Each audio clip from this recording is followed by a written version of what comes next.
Hello बच्चों, मेरा नाम है मोहित और आपका स्वागत है हमारे यूट्यूब चैनल हिस्ट्री चैंपियन में। तो जैसा कि आप जानते हो, आपका बीए सेकेंड ईयर का जो पेपर होने वाला है फोर्थ सेमेस्टर का, इंडियन पॉलिटिकल सिस्टम, या आप अन्य किसी अगर सेमेस्टर के विद्यार्थी और आपका इंडियन पॉलिटिकल सिस्टम का अगर आपका पेपर होता है तो सिलेबस सेम रहता है, आप देख लेना।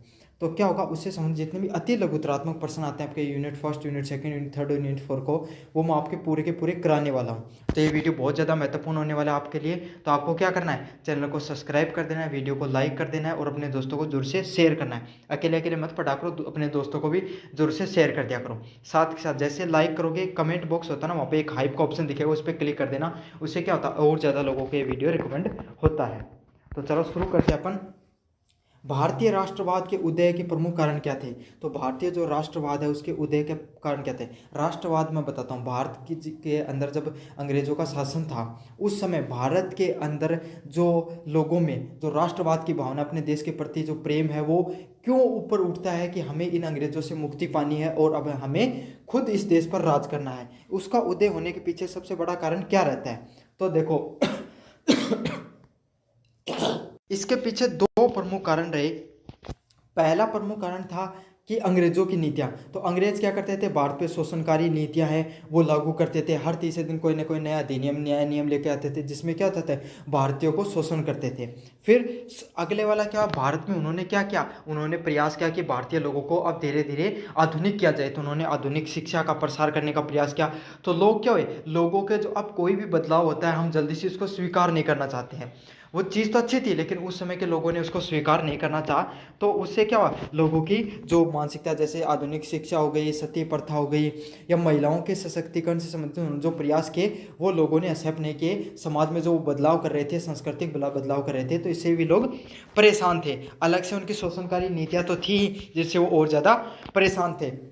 साथ के साथ भारतीय जो प्रेस है या भारतीय लोग हैं, उन्होंने के द्वारा भी प्रयास किया जा रहा था। तो भारतीय जो जितने भी लोग थे वो क्या करते थे, जो बड़े बड़े नेता हुआ करते थे, वो अपने खुद की किताब निकालते थे या खुद की क्या करते, समाचार पत्र निकालते थे और उसमें अंग्रेजों के द्वारा जो गलत नीतियों का उपयोग किया जा रहा था उसके खिलाफ आवाज़ उठाते थे। समझ में आ गया? तो भारतीय जो प्रेस थी, भारतीय जो समाचार प्रणाली थी, वो जैसे जैसे आगे बढ़ती जा रही थी, लोग जागरूक होते जा रहे थे। और सबसे बड़ा जो कारण रहा वो रहा 1857 की क्रांति है और विद्रोह है। उसके बाद में लोगों में ये पहली बार उम्मीद जागी कि हम भी आंदोलन कर सकते हैं, हम भी अंग्रेजों के खिलाफ लड़ सकते हैं और उन्हें टाइम आ गया है कि हम उन्हें देश से उखाड़ कर फेंक सकते हैं। तो सबसे मुख्य कारण जिसने भारत को स्वतंत्रता आंदोलन को एक नई दिशा और दशा दी वो था 1857 की क्रांति। माना कि ये क्रांति सफल नहीं हो पाई लेकिन इसने वो उम्मीद दी जिससे हम भारत देश आज आज़ाद हुआ। जो आज आप देखते हो आज़ाद देश को, वो इस 1857 की क्रांति के पीछे कारण था। तो ये कुछ कारण थे, मुख्य पॉइंट थे।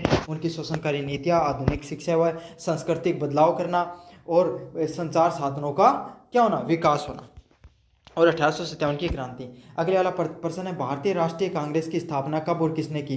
तो आपको पता है भारतीय राष्ट्रीय कांग्रेस की जो स्थापना है 1885 में किसके द्वारा, एच.एम. ह्यूम के द्वारा की गई। ये प्रोफेसर थे, इनके द्वारा की गई थी। इनका उद्देश्य क्या था, भारतीय राजनीतिक चेतना को जागृत करना। मतलब भारतीय लोगों के अंदर जो देशभक्ति है, सामाजिकता है, उसको क्या करना, जागरूक करना। और ब्रिटिश जो सरकार है जो बार बार हुकूमत कर रही है और लोगों का शोषण कर रही है, उनकी जो नीतियाँ हैं उसके खिलाफ एकजुट होकर आवाज़ उठाना। मतलब भारतीय जितने भी जो नेता थे या भारतीय जितने भी जो आंदोलनकारी थे वो क्या थे, बटे हुए थे। कांग्रेस ने क्या किया, उन्हें एक छत के नीचे लाने का कार्य किया कि सारे लोग एक साथ वहाँ पर इकट्ठे होते थे और अपने विचार रखते थे। भाई 10 कोई इंसान, एक समझो कोई धाराएं हैं, कोई नदी का नाले हैं, 10 नाले अलग अलग जाएं और सारे के सारे नाले एक जगह मिल जाए तो क्या होता है, एक नदी का स्वरूप हो जाता है। तो यही है, सभी आंदोलनकारियों को इन्होंने एक छत के नीचे लाने का कार्य किसने किया, कांग्रेस ने किया। और ये कब होती थी, बहुत ज़्यादा मोस्ट इंपॉर्टेंट है। इसकी स्थापना 1885 में एच.एम. ह्यूम में के द्वारा की गई थी। मोस्ट इंपॉर्टेंट क्वेश्चन आ सकता है। मुस्लिम लीग की स्थापना कब हुई? तो मुस्लिम लीग की स्थापना आपको पता है 1806 में कहाँ पर हुई थी, ढाका में हुई थी। अब आपको कमेंट बॉक्स में बता देना है कि किन्होंने इनकी स्थापना की थी, मुस्लिम लीग की। ये प्रश्न भी इंपॉर्टेंट है। उनका उद्देश्य क्या था, मुस्लिमों के राजनीतिक अधिकारों की रक्षा करना। तो क्या था, आपको पता है जो आपकी जो 85 में इसकी स्थापना तो हो गई थी भारतीय कांग्रेस की। तो अंग्रेज़ों ने भारतीय कांग्रेस को काउंटर करने के लिए क्या क्या मुस्लिमों को इकट्ठा किया और उन्हें कहा कि आप भी क्या कीजिए, एक मुस्लिम लीग की स्थापना कर दीजिए। तो ये भी एक प्रमुख कारण रहा, है ना। और अंग्रेज़ों ने इनको बनाया था कि जो मुस्लिमों की जो अधिकार है उनकी रक्षा हो सके, और साथ के साथ अंग्रेज़ों के प्रति वफादारी, मतलब ये लोग दिख सके कि हम अंग्रेज़ों के साथ हैं। ये कांग्रेस या जो आंदोलनकारी हैं ये हो सकता है कि आपके विरोध में, लेकिन हम तो आपके साथ में हैं। तो ये जो मुस्लिम लीग है उसका स्थापना का प्रमुख उद्देश्य रहा। अगले वाला प्रश्न है मॉडरेट्स, नरमपंथियों की प्रमुख विशेषताएं क्या थी। तो मॉडरेट्स कौन होते थे। तो देखो मॉडरेट्स नरमपंथी कौन होते थे, ऐसे समझ लो जो जिनका व्यवहार नरम हो। तो नरम आदमी जिसका व्यवहार होगा वो कैसा कैसा व्यवहार करेगा, कोई भी उसको बात मनानी होगी तो वो क्या करेगा, प्रेम से चीज़ों को समझाएगा, है ना, याचना करेगा, या फिर प्रेम मतलब पत्र वगैरह के माध्यम से, संवैधानिक सुधारों के माध्यम से चीज़ों को सुधारने का प्रयास करेगा।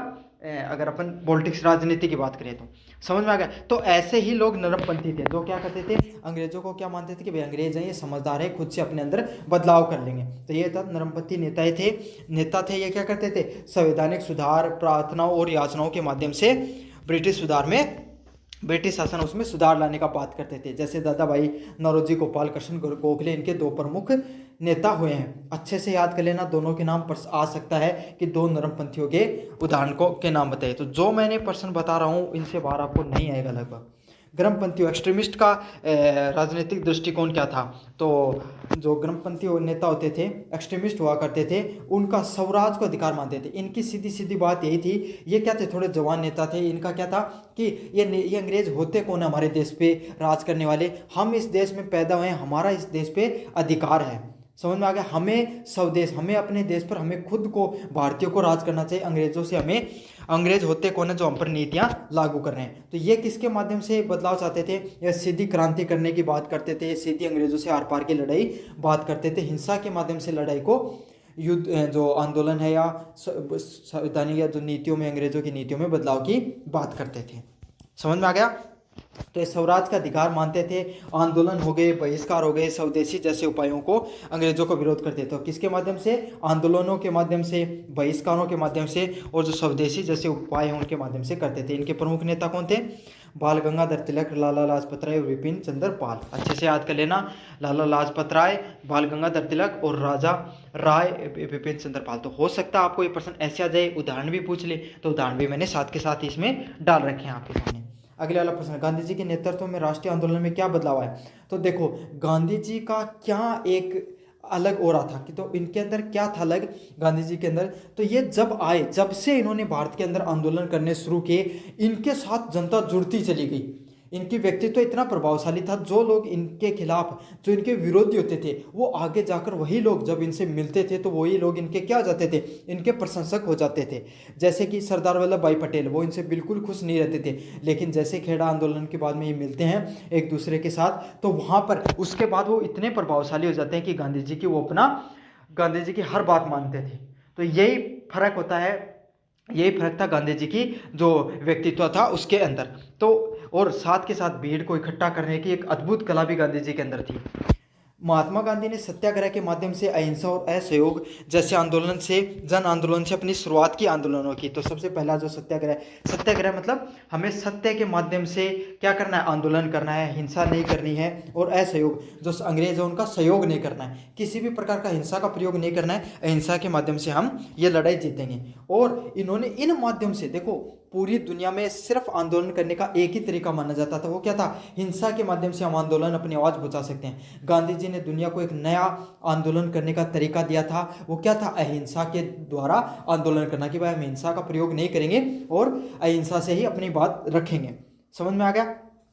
जिससे क्या, जो भारतीय राष्ट्रीय आंदोलन वो जन जन तक पहुंचा, और इससे किसान, श्रमिकों और महिलाओं की भागीदारी भी बढ़ी। अब देखो हिंसा होती है ना, तो क्या होती है, सामने वाले व्यक्ति को एक कारण मिल जाता है कि वो क्या कर सके, वो आपके साथ भी हिंसा कर सके। अब कोई इंसान हिंसा कर नहीं रहा है और बात पहुंचा रहा है, तो इससे क्या हो जाता है, बहुत सारे लोगों का जुड़ाव भी होता है, और सामने वाले को कोई कारण नहीं मिलता है कि वो आपका विरोध कर सके। समझ में आ गया। तो इसीलिए गांधी जी अपने जो उनके आंदोलन थे वो इतने ज़्यादा सफल हुआ करते थे। महात्मा गांधी ने पहली बार सत्याग्रह आंदोलन कब शुरू किया? तो आपको पता है सबसे पहला सत्याग्रह महात्मा गांधी जी के द्वारा वो कब शुरू किया गया था? 1917 में बिहार के चंपारण में शुरू किया गया था। तो ये तो पहला था, लेकिन उनके द्वारा उनके जितने भी आंदोलन थे सारे के सारे अच्छे से याद कर लेना। असहयोग आंदोलन, सविनय विनय अवज्ञा आंदोलन, है ना, भारत छोड़ो आंदोलन, दांडी मार्च, सबकी डेट अच्छे से याद कर लेना। काफ़ी ज़्यादा मोस्ट इंपॉर्टेंट है, कोई ना कोई एक पूछा जा सकता है आपको। अगले वाला प्रश्न है, भारत सरकार अधिनियम 1919 के अंतर्गत द्वैध शासन, बहुत मोस्ट इंपॉर्टेंट है द्वैध शासन, पता नहीं कितनी बार प्रश्न आया, इस बार भी आ सकता है। क्या होता है? तो द्वैध शासन है ना, 1919 का जो आपका जो अधिनियम आया था उसको द्वैध शासन कहाँ पर लगाया था? प्रांतियों पर, छोटे छोटे प्रांत होते थे ना, राज्य रजवाड़े हुआ करते थे, उनके ऊपर द्वैध शासन लगा था। इसमें क्या था? दो भागों में बांट दिया गया था। पहला था क्या था? आरक्षित, गवर्नर के अधीन आती थी सारी चीज़ें, मतलब जैसे सैन्य हो गए, वित्त विभाग हो गया, कुछ विभाग थे, सेना हो गए, वित्त हो गया, आपका न्याय हो गया, ये सब विभाग किसके अंतर्गत आते थे? गवर्नर के अंतर्गत आते थे। मतलब उन पे फैसला लेने का अधिकार किसको होता था? गवर्नर को होता था। उन्हें क्या बोलते थे? आरक्षित अधिकार के नाम से जाना जाता था। अगला क्या था? स्थानांतरित, मतलब उनको किस नाम से जाना जाता था? जनप्रतिनिधियों के अंतर्गत, मतलब जो जनप्रतिनिधि प्रांतीय से चुनकर आते थे, निर्वाचित होकर तो नहीं आते थे, मनोनीत होकर आते थे, कुछ लोग निर्वाचित होकर भी आते थे, तो उनको यह अधिकार था कि वो उन पे फैसला ले सकते थे। समझ में आ गया? कृषि वगैरह हो गई, इन सब चीज़ों पर इससे जनता का सीमित प्रशासनिक भागीदारी मिलती है। तो इससे क्या हुआ? जो जनता है उसको कुछ सीमित, कुछ जो प्रशासनिक भागीदारी में भाग देखने को मिला। अगले वाला प्रश्न, असहयोग आंदोलन क्यों प्रारंभ किया गया? तो असहयोग आंदोलन है उसकी क्यों शुरुआत की गई? तो 1920 में जलियांवाला नरसंहार होता है, और उसके बाद में जो रोलेट एक्ट के विरोध जो होना शुरू होता है, उसके बाद में जो महात्मा गांधी उन्होंने 1921 के अंदर आपको जो असहयोग आंदोलन उसकी शुरुआत कर देते हैं। लेकिन और इस जो ये आंदोलन हुआ इसमें पहली बार स्वराज को भारत में स्वराज प्राप्त करने की बात की थी। समझ में आ गया? अब आपको बता देना है कि जो असहयोग आंदोलन है उसको रद्द कब किया गया, उसको कैंसिल कब किया गया। तो चौरा चौरी कांड के बाद में किया गया था, डेट आपको बतानी है।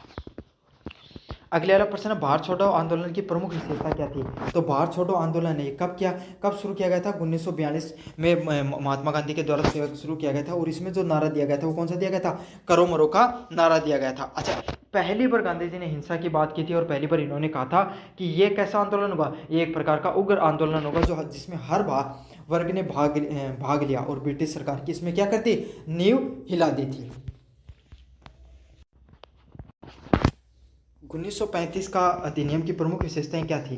1935 का जो अधिनियम था ये इसमें क्या था? जो प्रांतीय स्तर पे जो द्वैध शासन शुरू किया था उसको तो क्या कर दिया? इसने खत्म कर दिया। अब इसने क्या किया? केंद्र सरकार पे द्वैध शासन है उसकी शुरुआत की थी इसके अंतर्गत। समझ में आ गया आपको? और जो इसमें संघीय शासन की योजनाएं थी लेकिन वो कभी लागू नहीं हो सकती। तो इसमें क्या था? केंद्र स्तर पर आपके द्वैध शासन है वो किसमें शुरू होता है? 1935 के अंदर अधिनियम के अंतर्गत शुरू होता है। अगले वाला प्रश्न है, 1935 के अधिनियम के अनुसार भारतीयों को कौन से अधिकार मिले? तो कौन से अधिकार मिले? भारतीयों को प्रांत में मंत्री बनने और सीमित रूप से प्रशासन चलाने का अधिकार मिलता है। तो भारतीयों को जो प्रांत में खुद के निर्वाचित होने का तथा अपना प्रशासन चलाने का अधिकार मिला। पहली बार ये अधिकार मिला कि प्रांत में वहाँ के लोग चुनकर आ सकते हैं और वो अपनी सरकार चला सकते हैं। साथ में मताधिकार का विस्तार हुआ और केंद्रीय सत्ता अभी भी ब्रिटिश हाथों में रही, और साथ के साथ कुछ सीमित लोगों को, जो पढ़े लिखे लोग थे, कुलीन वर्ग था, शिक्षित वर्ग था, उसको मत देने का अधिकार मिला। लेकिन जो केंद्रीय सरकार थी वो अभी भी किसके हाथ में थी? अंग्रेजों के हाथों में ही थी। कांग्रेस और मुस्लिम लीग के विचारों में क्या अंतर था? तो कांग्रेस पूरे भारत के जन प्रतिनिधि और एकता की पक्षधर थी, बल्कि मुस्लिम लीग मुस्लिमों को अलग राष्ट्र की मांग करती थी, जिससे हिंदू मुस्लिमों के संबंध बिगड़े। तो देखो सीधी बात है, कांग्रेस होती थी उसमें सभी जनप्रतिनिधि जुड़े हुए थे, लेकिन मुस्लिम लीग में सिर्फ वो मुस्लिमों के हक की बात करती थी। साथ के साथ इन्होंने हिंदू और जो मुस्लिमों को अलग राष्ट्र बनाने की भी मांग रखी थी। अगले वाला प्रश्न है, गांधी जी ने नमक सत्याग्रह कब शुरू किया? तो महात्मा गांधी के द्वारा आपको जो नमक सत्याग्रह है वो कब देखने को मिला? 1930 में। और ये क्यों शुरू किया गया था? ये जो नमक पे जो कर लगाया जा रहा था उसके विरोध में इन्होंने ये जो आंदोलन शुरू किया, क्योंकि नमक है वो हर व्यक्ति की एक ज़रूरत होती है और हर व्यक्ति से जुड़ा हुआ है, और उस पर भी अगर कर लगा दिया जाएगा तो क्या होगा? अब बहुत ज़्यादा मतलब लोगों पे समस्या, क्योंकि उसमें वैसे ही अकाली गरीबी बहुत ज़्यादा थी, तो उस पर भी कर लगा दिया जाएगा तो क्या होगा, बहुत ज़्यादा लोगों के सामने समस्या खड़ी होगी। तो उसको तोड़ने के लिए इन्होंने दांडी से अपना जो विरोध है वो शुरू किया और शांतिपूर्ण तरीके से साबरमती से दांडी पहुँचे। दांडी के जो गुजरात के अंदर है वहाँ पर अपना नमक का निर्माण किया खुद से। तो इससे क्या हुआ, ये एक सत्याग्रह की शुरुआत हुई जिसमें शांतिपूर्ण तरीके से जो सरकार के जितने नीति और नियम थे उनको क्या किया, उल्लंघन किया गया। अगले वाला प्रश्न है, भारतीय राष्ट्रीय आंदोलन की विशेषता क्या थी। तो भारतीय राष्ट्रीय आंदोलन की यही विशेषता थी, ये कैसा था, लोकतांत्रिक तरीके से किया जाता था, साथ में अहिंसात्मक होता था कि हर व्यक्ति का उसमें जन जुड़ाव आपको देखने को मिलता था, साथ के साथ जन आधारित और समाज के हर वर्ग को साथ में लेने वाला था, जिसमें महिलाएं, किसान, मजदूर और युवाओं की भागीदारी भी सक्रिय रूप से देखने को मिलती थी। ये हो गई आपकी यूनिट फर्स्ट रिवाइज। अपन बात करें यूनिट नंबर सेकंड की तरफ, संविधान सभा का गठन कब हुआ। तो आपको पता है भारत में संविधान सभा का गठन है वो 1946 में, 1946 में कैबिनेट मिशन के बाद में इसकी योजना बनी और उसके बाद में प्रांतीय और जो विधानसभा चुनाव द्वारा निर्वाचित हुए लोगों के द्वारा संविधान सभा का क्या हुआ, गठन होता है। और पहली बार संविधान सभा वो 26 नवंबर 1949 को संविधान अंकित किया गया। और संविधान को कब लागू किया गया भारत में, 26 नवंबर 1949 को। समझ में आ गया आपको। और अपनाया गया था 26 नवंबर को, और लागू कब हुआ था, 26 जनवरी 1950 को। अपनाना और लागू करना दोनों में अंतर है, समझ में आ गया। और संविधान सभा का गठन कब होता है, 1946 में इसका गठन होता है। अगले वाला प्रश्न है, भारतीय संविधान में प्रस्तावना में उल्लेखित मुख्य मूल्य कौन से हैं। तो कौन से प्रस्तावना में मुख्य मूल्य दिए गए, तो कौन से शब्द दिए गए हैं, संप्रभुता, समाजवाद, धर्मनिरपेक्षता, लोकतंत्र और गणराज्य के साथ साथ न्याय, स्वतंत्रता और समानता तथा बंधुत्व जैसे मूल्य शामिल हैं। तो इसमें क्या, संप्रभु क्या होंगे, हम एक संप्रभु देश है, मतलब जहां पर हर व्यक्ति की क्या है, अपनी एक विशिष्ट पहचान है। समाजवाद, समाज के हर व्यक्ति को सामाजिकता का, सामाजिक न्याय का क्या मिलेगा, अधिकार मिला हुआ है। धर्मनिरपेक्षता, हम एक धर्मनिरपेक्ष देश है जिसमें कोई भी एक धर्म को नहीं माना जाता, सभी धर्म हमारे लिए समान है। लोकतंत्र का तो आपको पता है। गणराज्य क्या कैसा होता है, जहां पर राज्य और केंद्र दोनों मिलकर अपनी सरकारें चलाते हैं, दोनों एक दूसरे की शक्तियों का विभाजन होता है, समझ में आ गया। लेकिन गणराज्य के अंदर आपको पता है राज्य वो अपना गण को या राज्य को, देश को छोड़कर बाहर नहीं जा सकता है, समझ में आ गया। साथ के साथ कुछ अन्य भी शब्दों का प्रयोग किया गया, न्याय, स्वतंत्रता व समानता व बंधुता जैसे शब्दों का प्रयोग किया गया। काफी ज्यादा मोस्ट इंपॉर्टेंट है, प्रस्तावना में 4 शब्दों को भी पूछ सकता है आपको, और ये प्रश्न ऐसे भी आ सकता है। अगले वाला है, भारत में संघीय व्यवस्था की प्रमुख विशेषता क्या है। संघीय व्यवस्था क्या होती है, केंद्र शासित। संघीय व्यवस्था में आपको केंद्र और राज्य दोनों की भूमिका मुख्य रूप से देखने को मिलती है, दोनों की शक्तियों में विभाजन होता है, समझ में आ गया। भारत की संघीय व्यवस्था में केंद्र मजबूत है, तो भारतीय जो संघीय व्यवस्था उसमें केंद्र मजबूत है। अब अमेरिका की बात करोगे ना, वहां पर केंद्र के साथ राज्य भी ज्यादा मजबूत हैं, समझ में आ गया। राज्य चाहें तो अपने आप को छोड़कर बाहर जा सकते हैं, राज्य अपने खुद के नियम बना सकते हैं, राज्यों के अधिकार बहुत ज्यादा होते हैं। लेकिन भारत में ज्यादा अधिकार किसको मिले, केंद्र में मिले हुए हैं, जिससे क्या होता है, शक्तियों का विभाजन 3 सूचियों में देखने को मिलता है। केंद्र सूची होती है आपकी, सूची होती है जिसमें केंद्र हो गया, केंद्र से संबंधित मुद्दे देखने को मिलते हैं, जिसमें न्याय हो गया, आपका सेना हो गई, कर हो गई, ये सब चीजें उसमें देखने को मिलती है। अगली वाली सूची होती है जिसमें राज्य को अपने जो फैसले लेने का अधिकार होता है, जैसे कृषि हो गई, पुलिस हो गई, ये सब अधिकार। और तीसरी को सीमावर्ती सूची, जिसके अंदर दोनों को अपना फैसले ले सकते हैं, कोई दोनों में से कोई भी चाहे वो अपना फैसला ले सकता है, स्वतंत्र होते हैं दोनों। तो ये 3 सूचियों में इसमें आपको विभाजन किया गया है, और इसमें ज्यादा अधिकार किसको मिले, केंद्र को मिले हैं। मौलिक अधिकारों का क्या उद्देश्य होता है, तो मौलिक अधिकार, जो भारत में मौलिक अधिकार आपको दिए गए हैं 12 से लेकर 35 तक। पहले जो मौलिक अधिकार हुआ करते थे वो आपको 7 हुआ करते थे, अब जो हटाकर कितने बचे हुए हैं, सिर्फ मात्र 6 बचे हुए हैं इसमें से, समझ में आ गए। इसमें से जो संपत्ति का अधिकार उसको हटा दिया गया। तो मौलिक अधिकार क्या होते हैं, मौलिक अधिकार हर नागरिक की स्वतंत्रता की बात करते हैं, मतलब हर नागरिक है उसको वो अपने अपने अधिकारों को, स्वतंत्रता, समानता, शोषण के विरुद्ध। अगले वाला है आपको सामाजिक व सांस्कृतिक अल्पसंख्यकों के अधिकार और संवैधानिक उपचार। तो ये सारे के सारे जो भारत को मौलिक अधिकार मिले हुए हैं वो किसके लिए मिले हैं, ये हर नागरिक को स्वतंत्रता की बात करते हैं। साथ में वे व्यक्ति के राज्य के दमन से रोकते हैं, मतलब जो केंद्र में सरकार है या राज्य में जो सरकार है वो इतनी दमनकारी नहीं हो जाए, इतना लोगों को परेशान नहीं कर सके, उससे क्या होंगे, लोगों को भी कुछ ना कुछ अधिकार दिए गए हैं। और लोकतांत्रिक शासन में नागरिकों की भागीदारी को सुनिश्चित करता है। तो ये क्या करते हैं, लोकतंत्र में जो लोग हैं, वही लोकतंत्र का अर्थ क्या होता है, लोगों की भागीदारी। तो सबसे ज़्यादा लोगों की भागीदारी हमें किसके द्वारा देखने को मिलती है, लोकतांत्रिक मूल्य जो हमारे जो मौलिक अधिकार दिए गए हैं उससे हर व्यक्ति अपनी आवाज़ वो उठा सकता है। अगले वाला क्या है, नीति निर्देशक तंत्र। तो देखो नीति निर्देशक तंत्र क्या होते हैं, ये वो नियम कायदे बनाए गए जिन्हें राज्य के द्वारा मतलब एक आदर्श राज्य बनाने के लिए लागू करना जरूरी होता है। समझ में आ गया। लेकिन ये जो नीति निर्देशक तंत्र है ये न्याय संगत नहीं है। न्याय संगत मतलब अगर इसमें ऐसे कानून है कि एक स्वतंत्र जो राज्य है उसको लोगों को रोजगार के जो मौके वो देने चाहिए, समझे। लेकिन ज़रूरी नहीं कि रोजगार के, अगर सरकार रोजगार नहीं दे पा रही है, कभी मतलब कुछ ऐसी व्यवस्था होगी जैसे कोरोना हो गया उस समय में नहीं कर पा रही है, तो क्या हो गया, उस पर आप कोर्ट में नहीं जाके खड़े हो सकते, नहीं कर सकते भाई सरकार का तो ये वादा था सरकार ने किया नहीं। तो जो राज्य नीति निर्देश तंत्र ये क्या होते हैं, न्याय संगत आपको नहीं होते हैं। और ये किसकी बात करते हैं, ये बात करते हैं आपकी सामाजिक और आर्थिक न्याय की, मतलब सामाजिक न्याय मिले लोगों को और आर्थिक पैसे के आधार पर भी न्याय मिल सके और एक कल्याणकारी राज्य का निर्माण कर सके जिससे हर व्यक्ति का जीवन स्तर वो अच्छा रहे। अगले वाला प्रश्न है, भारत में राष्ट्रपति की क्या भूमिका होती है। तो जो राष्ट्रपति है भारत में वो संवैधानिक प्रमुख होता है। तो संवैधानिक प्रमुख होता है और एक व्यक्ति होता है आपका सरकार का प्रमुख होता है। दोनों में अंतर समझाऊंगा। संवैधानिक प्रमुख वो व्यक्ति होता है जिसको संविधान के द्वारा प्रमुख चुना जाता है, जिसके पास अधिकार शक्तियां तो कम होती हैं लेकिन उसके नाम पर ही सारे के सारे कार्य किए जाते हैं। तो भारत से बाहर जितनी भी कोई ट्रीटी हो गई, कोई क्या बोला जाता है, जितने भी कार्य किए जाते हैं बाहर से बाहर, वो सब राष्ट्रपति के नाम पर ही होते हैं। समझ में आ गया। वो संसद का हिस्सा होता है, संसद का एक भाग होता है। राष्ट्रपति आपको पता है संसद का एक भाग होता है, विधेयकों पर हस्ताक्षर अध्यादेश जारी कर सकता है और प्रधानमंत्री को सलाह दे सकता है। तो सारे के सारे कार्य किसके होते हैं, आपके राष्ट्रपति के होते हैं। अगले वाले बात को प्रधानमंत्री की। तो आपको पता है प्रधानमंत्री कौन होता है, प्रधानमंत्री आप हमारे देश का किसका प्रमुख होता है, सरकार का प्रमुख होता है, जिसके पास सबसे अधिक शक्तियां होती हैं। समझ में आ गया। प्रधानमंत्री मंत्रिपरिषद का प्रमुख होता है। किसका प्रमुख होता है, मंत्रिपरिषद और सरकार का प्रमुख होता है। और राष्ट्रपति को सलाह देता नहीं है, लेता है राष्ट्रपति से।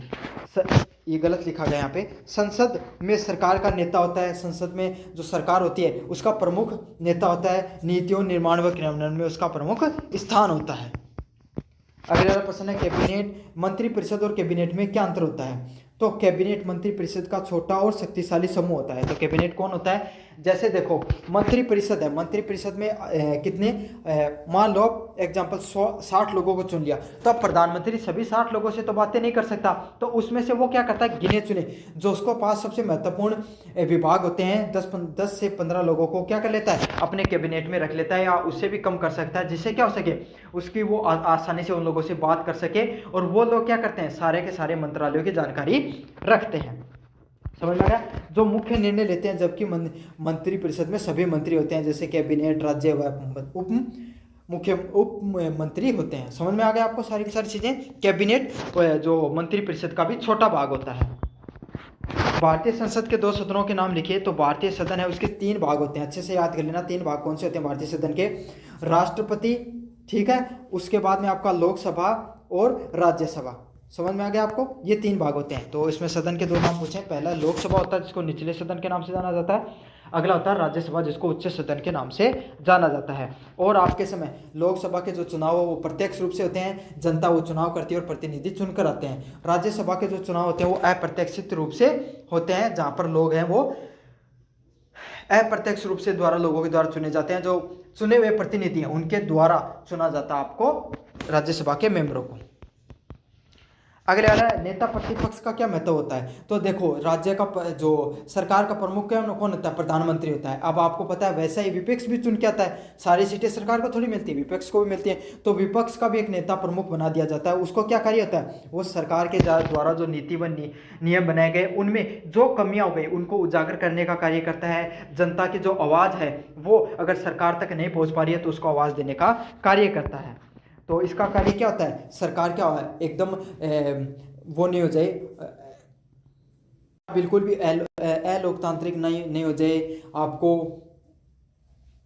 राजशाही जैसी व्यवस्था नहीं आ जाए, इसीलिए क्या क्या है, लोकतंत्र में आपको नेता प्रतिपक्ष की भूमिका दी गई, ताकि समय समय पर जो आवाज़ है वो उठती रहे सरकार के खिलाफ। सर्वोच्च न्यायालय की संरचना और भूमिका को बताइए। तो भारत में सुप्रीम कोर्ट भारत का सर्वोच्च न्यायालय है, मतलब सबसे ऊंचा न्यायालय है। उसके द्वारा जो नियम कायदे दिए गए हैं भारत के हर व्यक्ति पर लागू होते हैं। ये अभिलेख न्यायालय भी बोला जाता है। इसके द्वारा जो जुरिडिक्शन दिए गए हैं वो आपको उसको एक किस किस तरीके रखा जाता है, एक दस्तावेज के रूप में रखा जाता है, जो आने वाले उन्हीं दिए गए निर्णयों के आधार पर और निर्णय भी दिए जा सकें। इसका क्या कार्य किया जाता है, ये संविधान का संरक्षक है। बहुत मोस्ट इंपॉर्टेंट बात है, संविधान की रक्षा करने का कार्य किसका होता है, सुप्रीम कोर्ट का होता है। नागरिकों के मौलिक अधिकारों की भी रक्षा करता है और केंद्र राज्य विवादों की भी सुनवाई करता है। तो ये प्रश्न ऐसे भी आ सकता है, केंद्र राज्यों की सुनवाई कौन करता है, आपको विवादों की तो सुनवाई करता है सुप्रीम कोर्ट। अगले वाला प्रश्न है, न्यायिक पूर्वावलोकन क्या होता है। तो न्यायिक पूर्वावलोकन की जो शक्ति है वो किसके पास है, सुप्रीम कोर्ट के पास है। मान लीजिए अगर 3 तलाक पे जो आपका सुप्रीम कोर्ट है उसने कोई जुरिडिक्शन दिया था, अब भविष्य में चाहे तो क्या कर सकता है, वो फिर से उस केस को खोलकर उस पर नया तरीके से उस समय की मांग के हिसाब से क्या कर सकता है, अपना फैसला दे सकता है। तो ये हो सकता है सुप्रीम कोर्ट है वो अपने कानून को, जो कानून बनाया गया है उसको क्या कर सकता है, उसको फिर से रिव्यू कर सकता है। उसको न्यायिक पूर्वावलोकन के नाम से जाना जा सकता है। अच्छा, एक चीज और होती है इसमें कि उसको क्या बोलते हैं कि अगर कोई विधायी पालिका है, जो संसद होती है, उसके द्वारा कोई कानून बनाया गया है और अगर वो कानून है जनता के हित में नहीं है, जनता के विरोध में जा रहा है, जनता का विरोध हो रहा है, तो सुप्रीम कोर्ट उसको क्या कर सकता है, उसको अच्छे से देख सकता है कि ये भारतीय लोकतंत्र की परंपरा के अनुसार है या नहीं है। अगर उसको लगता नहीं है तो उसको असंवैधानिक करार दे सकता है। समझ में आ गया आपको न्यायिक पूर्वावलोकन। अगले वाला प्रश्न की बात करें, न्यायिक सक्रियता। तो न्यायिक सक्रियता क्या होती है, ये प्रश्न इतना ज़्यादा इंपॉर्टेंट नहीं है, नहीं आएगा ये। अगले वाला जनहित याचिका क्या होती है, पीआईएल क्या होती है। तो जनहित याचिका ना, ये क्या होती है, एक विधिक उपाय है, मतलब एक जुरिडिक्शन का तरीका होता है, जिसमें क्या होता है, जिसके माध्यम से कोई भी नागरिक या संगठन या समाज का कोई भी वंचित वर्ग अपने अधिकारों की रक्षा हेतु उच्च न्यायालय या सुप्रीम कोर्ट में याचिका दाखिल कर सकता है। तो पीआईएल क्या होती है, इसमें क्या होगा। अगले वाले प्रश्न की बात करूं, मौलिक अधिकारों के 4 उदाहरण दीजिए। तो 4 मौलिक अधिकार बताने, इसमें आपको समानता का अधिकार, स्वतंत्रता का अधिकार और संवैधानिक उपचारों का अधिकार और शोषण के विरुद्ध अधिकार। और अगले वाले प्रश्न की तरफ बात करें, भारत में संविधान संशोधन के 3 प्रकार कौन से होते हैं। तो साधारण बहुमत के द्वारा, विशेष बहुमत के द्वारा और विशेष बहुमत प्लस राज्यों की सहमति होती है। तो साधारण बहुमत तो आपको पता है, कोई भी नॉर्मल होगा ना उसको संविधान बहुमत, जो साधारण बहुमत के नाम से जानते हैं। इसके अलावा विशेष बहुमत से जो आपको संवैधानिक संशोधन होते हैं वो देखने को मिलते हैं, और ऐसे संवैधानिक संशोधन जिसके अंदर राज्यों पर भी प्रभाव पड़ता है, जैसे पंचायती राज लागू हुआ था उस समय, जीएसटी लागू हुआ है, तो जिन पे संविधान संशोधन पे राज्यों पर भी प्रभाव पड़े उसको, उसमें लगता है विशेष बहुमत प्लस राज्यों की सहमति। अगले वाला प्रश्न है, भारतीय संसद के सदनों के 2 नाम होते हैं, लोकसभा और राज्यसभा के नाम से जाना जाता है। केंद्र सरकार का कार्यकारी प्रमुख कौन होता है, भारत का राष्ट्रपति कार्यकारी प्रमुख होता है इसका। भारत में राज्य नीति निर्देशक तंत्र के 3 उदाहरण बताइए। तो समान कार्य के लिए समान वेतन, निःशुल्क विधिक सहायता, ग्राम पंचायतों को बढ़ावा देना। तो आर्टिकल नंबर 40 में आपको देखने को मिलता है ग्राम पंचायतों को बढ़ावा देना। न्यायिक पूर्वावलोकन, जुडिशियल रिव्यू का अर्थ एक पंक्ति में बताइए। संविधान विरोधी कानूनों को निरस्त करना और न्यायपालिका की जो शक्ति वो उसमें देखने को मिलती है। तो विधायी संसद के द्वारा कोई भी अगर कानून बनाया गया और वो भारतीय संविधान के अनुरूप नहीं है तो उसको क्या कर सकता है, रद्द कर सकता है आपकी न्यायपालिका। तो न्यायपालिका के पास ज़्यादा अधिकार होते हैं। भारत के राष्ट्रपति का कार्यकाल कितने साल का होता है, 5 साल का होता है। और भारतीय विधानसभा के 2 प्रमुख, संविधान सभा के 2 प्रमुख नेताओं के नाम बताए, डॉक्टर भीमराव अम्बेडकर और डॉक्टर राजेंद्र प्रसाद। तो इसमें आपको बताना है डॉक्टर भीमराव अम्बेडकर किसके अध्यक्ष थे और डॉक्टर राजेंद्र प्रसाद कौन सी सभा के अध्यक्ष थे आपके सामने। केंद्र और राज्यों के न्याय के विवादों को कौन सुलझाता है, तो भारत का जो सर्वोच्च न्यायालय वो सुलझाने का कार्य करता है। भारतीय जन याचिका पीआईएल से जुड़े 2 उदाहरणों का नाम बताइए। तो कौन सी है, पर्यावरण संरक्षण या झुग्गी झोपड़ियों के अधिकार, ये आएगा नहीं है प्रश्न आपके सामने। 3 नंबर प्रश्न की बात करूं, भारत में निर्वाचन आयोग इलेक्शन कमीशन ऑफ इंडिया की भूमिका और शक्तियों का वर्णन कीजिए।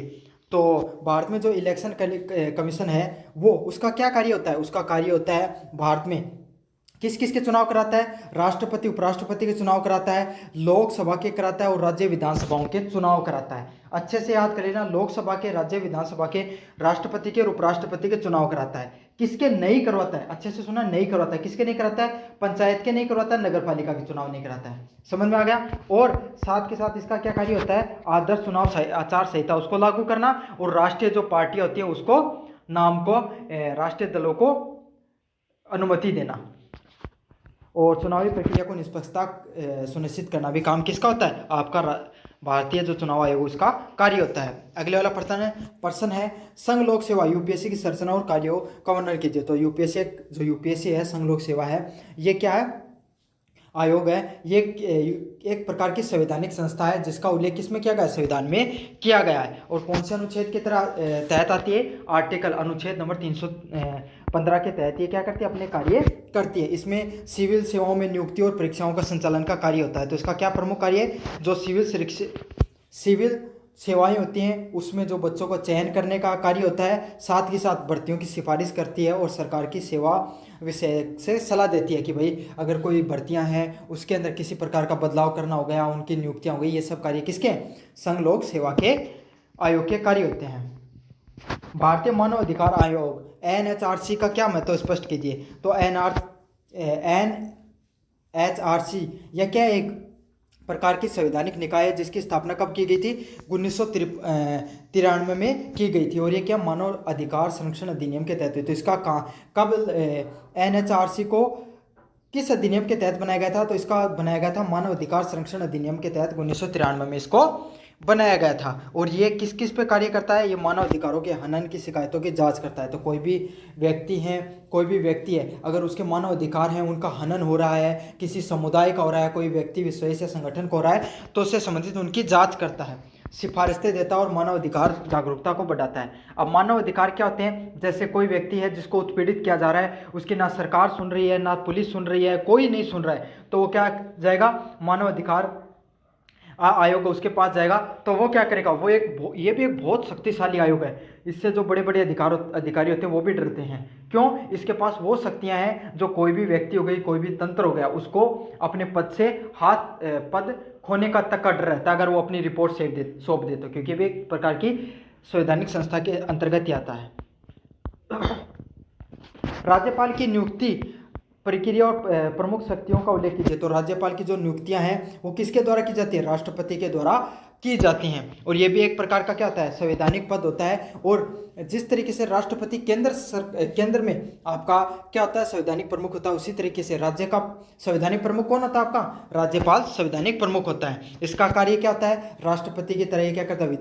विधेयकों पर हस्ताक्षर करता है, मंत्रिपरिषद को की सलाह पर कार्य करता है। साथ के साथ आपको अगर जो सरकार अल्पमत में आ जाए राज्य की, तो उसको क्या कर सकता है? विधानसभा उसको क्या कर सकता है? भंग भी कर सकता है। राष्ट्रपति शासन लागू करने की सलाह भी देता है राष्ट्रपति को।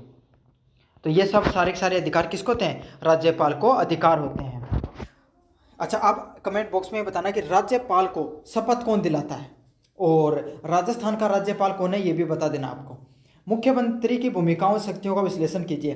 तो मुख्यमंत्री कौन होता है? ये राज्य सरकार का वास्तविक प्रमुख होता है। समझ में आ गया आपको? राज्य सरकार का प्रमुख कौन होता है? मुख्यमंत्री होता है। और वह मंत्रिपरिषद का नेता भी होता है। और वो क्या होता है? मंत्रिपरिषद होती है, उसका भी नेता होता है कौन? मुख्यमंत्री। समझ में आ गया?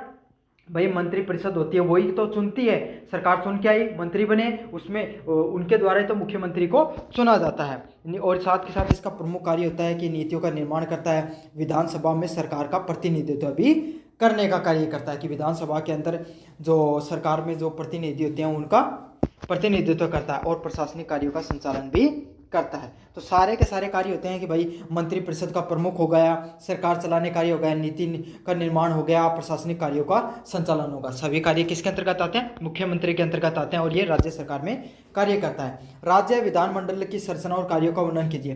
तो राज्य विधानमंडल होता है, उसमें दो सदन होते हैं। कौन सी? विधानसभा होती है, जिसमें आप प्रत्यक्ष रूप से क्या करते हो? आप उसके प्रतिनिधि उनको चुनते हो। तो एमएलए बोलते हैं ना, विधायक बोलते हो, वो विधायक विधायक पालिका में बैठते हैं, जाकर चुनते हैं। विधान परिषद क्या होती है? हर राज्य में विधान परिषद आपको देखने को नहीं मिलती है, कुछ ही है जहाँ पर, जैसे आपका बिहार हो गया, कर्नाटक हो गया, आंध्र प्रदेश हो गया, तेलंगाना हो गया, यूपी हो गया, यहाँ पर क्या विधान परिषद है। विधान परिषद क्या होता है? यहाँ पर जैसे राज्यसभा होती है वैसे ही केंद्र में, वैसे ही राज्य में विधान परिषद होती है। यहाँ पर अप्रत्यक्ष रूप से लोगों को चुना जाता है। समझ में आ गया? इनका कार्य क्या होता है? इनका कार्य होता है राज्य विधानमंडल का कानूनों का निर्माण करना, बजट पारित करना और सरकार को उत्तरदायित्व बनाना, जनता के नीतियों व निर्माण पर कार्य कर सके। ये सारे कार्य किसके होते हैं? राज्य विधानमंडल के कार्य होते हैं। अगले वाले प्रश्न की बात करूं, राज्य मंत्रिपरिषद की संरचना और उत्तरदायित्व की विवेचना कीजिए। तो मंत्रिपरिषद में की जो अध्यक्षता कौन करता है? तो मंत्रिपरिषद होती है, उसका अध्यक्ष कौन होता है? मुख्यमंत्री उसका अध्यक्ष होता है, आपका राज्य परिषद का। इसमें कौन से मंत्री होते हैं? इसमें कैबिनेट मंत्री हो गए, राज्य मंत्री हो गए और उप मंत्री हो गए। कौन से मंत्री होंगे? कैबिनेट मंत्री होते हैं, राज्य मंत्री होते हैं और उप मंत्री होते हैं। तो कैबिनेट मंत्री होते हैं वो सबसे प्रमुख होते हैं, उनके नीचे राज्य मंत्री और उनसे नीचे कौन होते हैं? उप मंत्री होते हैं। ये विधानसभा के प्रति उत्तरदायित्व होते हैं। और सारा का सारा कैबिनेट हो गया, सारा का सारा मंत्रिपरिषद किसके प्रति उत्तरदायित्व रहता है? विधानसभा के उत्तरदायित्व रहता है। और केंद्र में लोकसभा के प्रति उत्तरदायित्व रहता है और कार्यपालिका संचालन का कार्य होता है। अगले वाला प्रश्न है, किस राज्य को विशेष राज्य का दर्जा प्राप्त था और क्या प्रभाव था? तो आपको पता है अनुच्छेद 370 के तहत जो जम्मू कश्मीर है उसको विशेष राज्य का क्या था? दर्जा प्राप्त था। और उसमें क्या क्या था? उसको अलग कानून बनाने का अधिकार था और साथ के साथ अलग जो नागरिक थे उनको अलग प्रकार के अधिकार प्राप्त थे। लेकिन इस अनुच्छेद 370 को 2019 में हटा दिया गया। अगले वाले प्रश्न की बात को, विशेष राज्य के दर्जे में भारत के संघीय संरचना पर प्रभाव स्पष्ट कीजिए। तो विशेष दर्जा प्राप्त राज्यों के अतिरिक्त क्या मिलती है? उसको वित्तीय सहायता देखने को मिलती है और प्रशासनिक छूट भी देखने को मिलती है। तो जो विशेष राज्य का दर्जा जिनको मिलता है, जिन राज्यों को मिलता है, उनमें क्या होती है? उनको क्या मिलती है? वित्तीय सहायता, पैसे की ज़्यादा मदद मिलती है और प्रशासनिक छूट भी मिलती है, जिससे क्या हो सके? क्षेत्रीय असंतुलन को कम किया जा सके। तो जैसे मान लो आपको नागालैंड को अगर विशेष राज्य का दर्जा मिला हुआ है, मान लीजिए, तो उसको क्या होगा? अब उसको ज़्यादा पैसे मिलेंगे उसके विकास के लिए। भाई वो हो सकता है भौगोलिक दृष्टि से, सामाजिक दृष्टि से, सांस्कृतिक दृष्टि से तो थोड़ा पिछड़ा हो, तो उसको ज़्यादा अधिकार, प्रशासनिक रूप से भी ज़्यादा मदद मिलती है और पैसे भी ज़्यादा मिलते हैं। इसलिए तो आपने सुना होगा बिहार है वो क्या करता है? बार बार आपको उसको विशेष राज्य का दर्जा मिलने की मांग करता है। अगले वाले प्रश्न की बात करूं, कृषि सुधार अधिनियम की मुख्य विशेषता क्या होती है? तो जो 2020 में 3 कृषि कानूनों में किसानों को मंडी से बाहर की फसल बेचने की अनुमति दी थी। मतलब ठेके के ऊपर कृषि सुधारों की बात की गई थी। समझ में आ गया? लेकिन इसे क्या कर दिया? बाद में रद्द कर दिया गया। अगले वाला प्रश्न है, भारतीय राजनीतिक व्यवस्था में बहुदलीय प्रणाली की क्या क्या विशेषताएं हैं? तो भारत में क्या है? अभी बहुदलीय जो प्रणाली है वो देखने को मिलती है। बहुदलीय प्रणाली क्या होती है? जिसमें एक से अधिक दल है वो क्या कर सकते हैं? चुनाव लड़ सकते हैं। जैसे बीजेपी हो गई, कांग्रेस हो गई, आम आदमी पार्टी हो गई, आपकी अगर हरियाणा में जो तो आरएलपी हो गई, राजस्थान के अंदर ये जो कौन सी आरएलपी है क्या, ये वाली हो गई। तो ये जितनी भी हैं अलग अलग प्रकार की क्षेत्रीय पार्टी होती है। तृणमूल कांग्रेस हो गई वहाँ पर बंगाल के अंदर, और समाजवादी पार्टी हो गई आपके यूपी के अंदर। तो क्षेत्रीय दल भी होते हैं और जो आपके केंद्र पे जो दल होते हैं, केंद्रीय दल भी देखने को मिलते हैं। समझ में आ गया? राष्ट्रीय दल भी देखने को मिलते हैं और क्षेत्रीय दल भी देखने को मिलते हैं बहुदलीय व्यवस्था में। ये विधि पूर्वक समाज का प्रतिनिधित्व सुनिश्चित करती है। तो इसमें क्या होता है? सिर्फ एक ही दल होगा तो लोगों की बात ज़्यादा नहीं पहुंच पाएगी। बहुदलीय व्यवस्था होती है तो इसमें एक से अधिक दल होते हैं और लोगों की आवाज़ है वो और मुखर रूप से लोगों के पास पहुंच पाती है। इसमें राजनीतिक अस्थिरता, गठबंधन की मजबूरी और विचारधारा की असंगति भी उत्पन्न होती है। लेकिन इसके कुछ नुकसान भी होते हैं। जैसे कि नुकसान क्या हो गया? अगर सरकार है, एक से अधिक दल होंगे तो लोगों के पास विकल्प ज़्यादा होंगे और इससे क्या हो सकता है काफ़ी बार सरकार है वो बहुमत में ना आए और सरकार को गठबंधन करना पड़े किसी और पार्टी के साथ। एक पार्टी को दूसरी पार्टी के साथ गठबंधन करना पड़े और 2 आदमी जेठे रहेंगे उठे तो बर्तन बाजेंगे और बर्तन बाजेंगे तो क्या हो सकता है? सरकार अस्थिर हो सकती है। गठबंधन टूटते भी बहुत बार हम देखते हैं। तो इससे क्या होता है? लोगों के जो मत है उसकी वैल्यू नहीं रह पाती है। अगले वाला बात है क्षेत्रीय दलों की राजनीति में भूमिका स्पष्ट कीजिए। तो जो क्षेत्रीय दल होते हैं उनकी जो क्या भूमिका होती है आपकी राजनीति के अंदर। तो क्षेत्रीय दल होते हैं, इनका क्या कार्य होता है। क्षेत्रीय दल हो गए, जैसे कि बंगाल की बात करूँ, वहाँ पे तृणमूल कांग्रेस है। अब उसका क्या कार्य होगा भाई, क्षेत्रीय दल उसको पता है कि मुझे राष्ट्रीय स्तर पर चुनाव लड़ना नहीं है, मुझे तो बंगाल पे ही चुनाव ज़्यादातर फोकस करना होता है। तो वो क्या करेंगे, अपने राज्य को, अपना जो क्षेत्र उसको ज़्यादा बढ़ाने का प्रयास करते हैं और उस राज्य में ज़्यादा विकास होता है क्षेत्रीय दलों के द्वारा। लेकिन क्षेत्रीय दल है वो क्षेत्रीय दल क्षेत्रीय मुद्दों को प्रमुखता देते हैं और केंद्र सरकार में भूमिका निभाते हैं। तो यही होता है, वो क्षेत्रीय मुद्दों को ज़्यादा प्रभावशाली ढंग से बताते हैं। ये सामाजिक न्याय, संस्कृति, पहचान और संघीय ढांचा को मजबूती में सहायक होते हैं। तो इनमें क्या फायदा होता है, सामाजिक न्याय, हर व्यक्ति को न्याय मिल सके, संस्कृति, सभी लोगों को संस्कृति में पहचान मिल सके और संघीय ढांचा वो और मजबूत हो सके, ये आपको इसमें मदद मिलती है। अगले वाले प्रश्न की बात को, राज्य विधान परिषद की स्थापना प्रक्रिया और कार्यों पर बात कीजिए। तो राज्य विधान परिषद है, उसकी स्थापना किस अनुच्छेद के तहत की गई है, 169, उस जो अनुच्छेद नंबर आर्टिकल 169 के अंतर्गत आपकी राज्य विधान परिषद उसकी क्या की गई है, स्थापना की गई है। इसमें राज्य विधानसभा के प्रस्ताव के आधार पर होती है ये, और इसका ये किसका भाग होती है, द्विसदनीय विधायिका के भाग होती है। तो एक विधान परिषद होती है और एक विधानसभा होती है और एक विधान परिषद होती है। समझ में आ गया आपको। संविधान और संवैधानिक आयोगों के मध्य में अंतर समझाइए। तो संवैधानिक आयोग संविधान द्वारा निर्मित होते हैं, जैसे यूपीएससी होगा, ईसीआई होगा। देखो संवैधानिक आयोग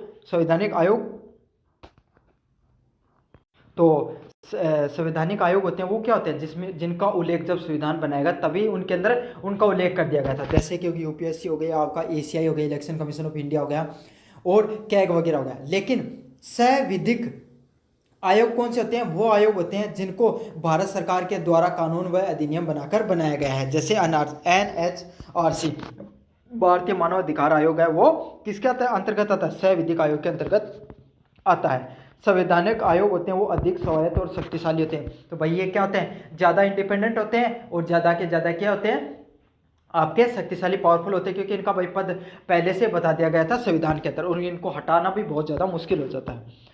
और संविधिक को तो आप अधिनियम को रद्द करके आप क्या कर सकते हो, हटा भी सकते हो। भारत के संविधान में संविधान संशोधन की प्रक्रिया किस अनुच्छेद के तहत है, आर्टिकल नंबर 368 के तहत है, और संविधान में संशोधन साउथ अफ्रीका से लिया गया है। अगले वाला प्रश्न है, राज्य नीति निर्देशक तंत्र है, डीपीएसपी किस भाग में वर्णित किया गया है। तो भाग नंबर जो 4 होता है उसमें डीपीएसपी आपको देखने को मिलते हैं। समझ में आ गया। और मौलिक कर्तव्य किस में होते हैं, 51A में देखने को मिलते हैं, भाग नंबर 4 के A नंबर भाग में। समझ में आ गया आपको। और जो भाग नंबर 3 होता है उसमें कौन देखने को मिलता है, मौलिक अधिकार देखने को मिलते हैं 12 से 35 तक। और ये जो आपके हैं ये आपके 36 से लेकर 51A तक देखने को मिलते हैं, 51 तक, सॉरी, ए में तो मौलिक कर्तव्य आ जाते हैं। अगले वाला है, भारत में राष्ट्रपति का कितने साल कार्यकाल होता है, 5 साल का होता है। संसद का उच्च सदन कौन सा होता है, तो राज्यसभा व संसद का उच्च सदन के नाम से हम जानते हैं। राष्ट्रपति को हटाने की प्रक्रिया को किस नाम से जाना जाता है, महाभियोग की प्रक्रिया के नाम से जाना जाता है। भारत में पहला आम चुनाव कब हुआ, 1951-52 में भारत में पहला उपचुनाव देखने को मिला था। भारत में लोकपाल की सिफारिश किस आयोग के द्वारा की गई थी, 7 नाम समिति के द्वारा की गई थी। अगले वाले प्रश्न की बात करूं, मौलिक कर्तव्यों को संविधान के किस संशोधन द्वारा जोड़ा जाता है। तो मौलिक कर्तव्यों को कौन से संविधान संशोधन के द्वारा जोड़ा गया, 42वें संविधान संशोधन के द्वारा जोड़ा गया। और अगले वाला प्रश्न है, भारत में जो सर्वोच्च न्यायालय की किस शहर में, नई दिल्ली में है, और ये दे रखा बाकायदा, उसको बाहर भी शिफ्ट किया जा सकता है अनुच्छेद के तहत। विपक्ष के नेता का दर्जा किस आधार पर मिलता है, तो किस आधार पर मिलता है, न्यूनतम 10% सीट मिलनी चाहिए। जैसे 550 सीटें हैं उसमें से किसी भी पार्टी को 55 सीटें आनी चाहिए। 55 सीटें से अगर ज़्यादा किसी के पास होंगी, उसी जो दल होता है उसको क्या बना सकता है, अपना विपक्ष का नेता बना सकता है। तो ये तो था आपका यूनिट नंबर 3, उसका भी कंप्लीट रिवीजन करा दिया मैंने। आपके बड़े वाले प्रश्न भी करवाता हूँ और छोटे वालों में भी छोटे वाले प्रश्न करवाता हूँ आपको। अगले वाला है, भारत में धर्मनिरपेक्षता का क्या तात्पर्य होता है। तो भारत में धर्मनिरपेक्षता का क्या तात्पर्य होता है, धर्मनिरपेक्षता का अर्थ होता है कि किसी भी राज्य किसी धर्म विशेष के पक्ष नहीं लेता। तो कोई भी राज्य वो किसी भी धर्म का पक्ष नहीं लेता है और सभी धर्मों को क्या देता है, समानता का अधिकार देता है। चाहे मुस्लिम धर्म हो, हिंदू धर्म हो, चाहे पारसी ईसाई कोई भी धर्म हो, सभी धर्म उनके समान अधिकार हैं और सभी लोगों को जो संस्कृति है, उनकी जो धर्म है उसकी रक्षा करने की बात करता है। और यही चीज़ें हमारे संविधान के मूल ढांचे में क्यों है, क्योंकि प्रस्तावना में इनको उल्लेख दे रखा है।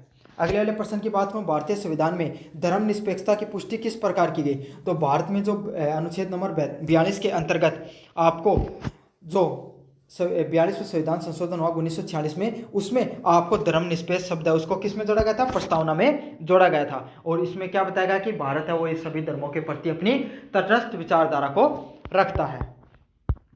अगले वाले प्रश्न की बात करूं, क्षेत्रीय भारतीय राजनीतिक व्यवस्था को कि क्या चुनौतियां क्या है। तो क्षेत्रीय भारतीय जो राजनीतिक व्यवस्था उसमें क्या होती है, ये क्षेत्रीय एकता को कमजोर करती हैं, जिसमें क्या भाषाई सांस्कृतिक व आर्थिक आधार पर अलगाववाद देखने को मिलता है। तो आपको पता है अब जो तमिलनाडु हो गया, आपके सामने जो कर्नाटक हो गया, महाराष्ट्र हो गया, अब उसमें वो किस पे लड़ाई चल रही है, उनकी पहले जातिवाद पे तो थी, अब वो लड़ाई कर रहे हैं भाषा के आधार पर, भाषाई आधार पर लड़ाई देखने को मिलती है। तो क्षेत्रीय दल क्या होते हैं, वो अपनी फायदा उठाने के लिए, खुद को राजनीतिक लाभ लेने के लिए लोगों में क्या करते हैं, संस्कृति के आधार पर, भाषा के आधार पर और आपकी जो आर्थिक आधार पर लोगों को बांटने का कार्य काफी बार करते हैं। तो समझ में आ गया, ये सबसे बड़ी चुनौतियां होती हैं इनके सामने।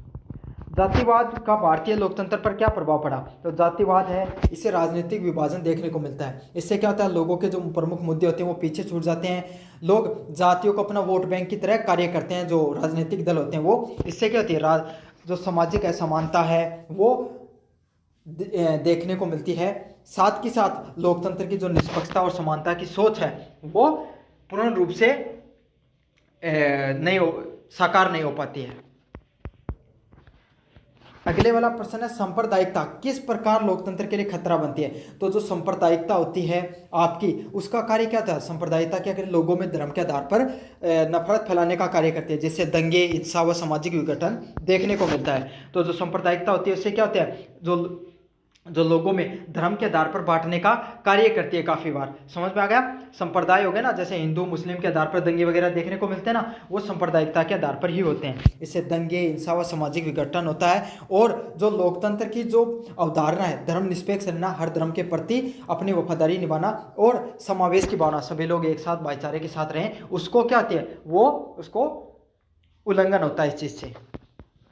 अगले वाला प्रश्न, नक्सलवाद का उद्भव और कारण क्या है। तो नक्सलवाद क्या था, नक्सलवाद उस क्षेत्र में देखने को मिलता है जहां पर लोग हैं अपनी भूमि, अपने अधिकार व गरीबी व शोषण के खिलाफ और विकास के हुए असमानता में लड़ाई लड़ते हैं। जैसे कि कोई एक क्षेत्र है जहां पर क्या होता है, उस क्षेत्र में पेड़ थे, मतलब बहुत ज़्यादा जंगल था, अब जंगलों के नीचे क्या निकल गया, कोयले की खानें निकल गई। तो सरकार ने क्या किया, वहाँ से कोयला निकाला। अब क्या हुआ, वहाँ का एक तो पर्यावरण चला गया, तो वहाँ के लोगों की जो आजीविका थी वहाँ से चली गई। दूसरी बात, वहाँ से कोयले से जो प्रदूषण हुआ उससे वहाँ के लोगों को क्या हुआ, बीमारियां वगैरह होने लगी। तो उस क्षेत्र में विकास के नाम पर उन लोगों को कुछ मिला नहीं और उनका पर्यावरण भी चला गया और उनको स्वास्थ्य भी चला गया। तो वो लोग क्या होते हैं, हार कर अपने आप को, वहाँ पे सरकार उनकी कोई मदद नहीं करती है, खुद की जेब भरती रहती है, तो वो लोग क्या आ जाते हैं, विरोध करना शुरू कर देते हैं और हथियार उठा लेते हैं। हिंसात्मक जब आंदोलन करने लग जाते हैं तो उसको किस नाम से जाना जाता है, आपको नक्सलवाद के नाम से जाना जाता है। और यही याद रखना है, वो आंदोलन कैसे होते हैं, सशस्त्र, मतलब वो लोग हैं सरकार के खिलाफ अस्त्र शस्त्र लेकर लड़ाई करने में विश्वास रखते हैं। नक्सलवाद भारतीय राजनीति के लिए कैसे चुनौती है। तो नक्सलवाद भारतीय जो राजनीति उसके लिए कैसे चुनौती है, ये आतंकवाद, सुरक्षा, सांप्रदायिक सद्भाव व सामाजिक व्यवस्था को नुकसान पहुंचाता है। तो इससे क्या होता है, एक तो आतंकवाद फैलता है, समझ में आ गया, लोग हैं वो सरकार के खिलाफ अपने जो हक की लड़ाई के लिए अस्त्र उठाने से चूकते नहीं हैं। साथ के साथ सामाजिक एकता थी जो लोगों के बीच में, वो भी भंग होती है। और जो हमारी सामाजिक व्यवस्था है जो सुचारू ढंग से नहीं चल पाती है, ये डर क्या करता है, और अस्थिर फैलाकर लोकतांत्रिक संस्थाओं को कमजोर करता है। तो क्या होता है, लोगों के अंदर डर और भय फैलने लग जाता है कि अब ये क्या हो, ये लोग क्या राज करने लग जाएंगे। वो लोग क्या आते हैं, लोकतांत्रिक संस्थाओं को मानने से मना कर देते हैं, सरकार की नीतियों को मानने से मना कर देते हैं। इससे इसका प्रभाव समाज के अन्य वर्गों पर भी पड़ता है।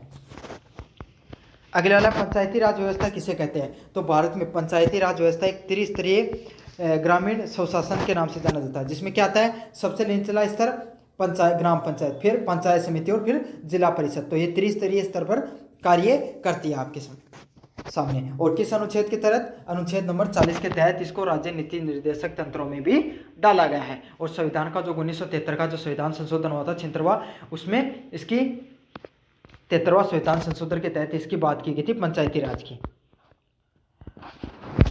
1992 में तो हुआ था, सॉरी मैंने 73 बता दिया, 73वां संविधान संशोधन है 1992 के अंतर्गत।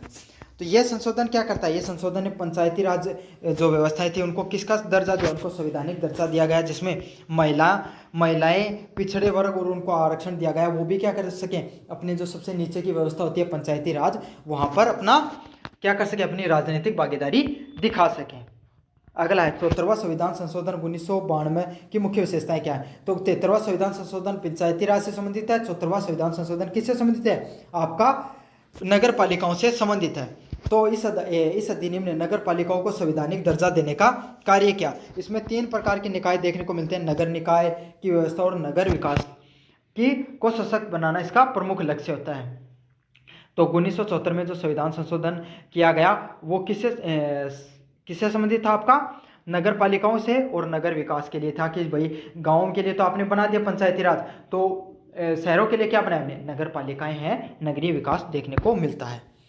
तो ये तो था आपका जो इंडियन पॉलिटिकल सिस्टम से संबंधित जितने भी छोटे वाले प्रश्न थे सारे के सारे मैंने आपको रिवाइज करा दिए। कैसा लगा वीडियो ये आपको कमेंट बॉक्स में ज़रूर से बताना है। यहीं से लगभग मैंने इसी तरीके से डिज़ाइन किया कि लगभग प्रश्न यहीं से आपको देखने को मिल जाएंगे। धन्यवाद।